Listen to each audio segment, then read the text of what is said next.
I am sorry heartbeat, আমার জন্য আজ তোর এই দশা। আমার মতন একজন মানুষকে ভালো না বাসলে হয়তো তোর জীবনটা রঙিন হতো, সুন্দর হতো, কিন্তু কি করব বল। আমি নির্লজ্জতম সেরা বেহায়া। তোকে ছাড়া আমার চলবে না, সেই তোকে আমার লাগবেই। এই যে তুই আমার কাছে, আমার চোখের সামনে, আমার শান্তি লাগছে, ভীষণ ভালো লাগছে। মনটা পুলকিত উল্লাসে ভরে গেছে।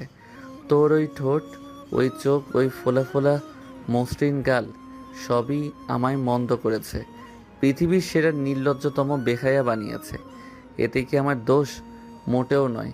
তার চেয়েও বেশি মন্দ করেছে ওই কাজল কালো মায়াবী দুটি আঁখি। তাদের আমি ভুলে কি করে থাকি জান? ওরা আমার আপন, বড্ড আপন, খুব চেনা, অতি চেনা, শত জনম জনম ধরে চেনা, জন্ম জন্মান্তরের যেন চেনা। কেন মনে হয় বলতে পারিস? আমাকে তোর জীবনে অভিশাপ ভাবতে পারিস, কিন্তু তুই আমার জীবনে আশীর্বাদ। কেন বলেছি জানিস? কারণ নওয়াব তালুকদার এতটা কোমল শান্ত কোনো কালেই ছিল না। তুই তাকে কোমল শান্তে পরিণত করেছিস। ঘুমা আমার প্রাণটা, তুই ঘুমিয়ে থাক, আমি মন ভরে দেখি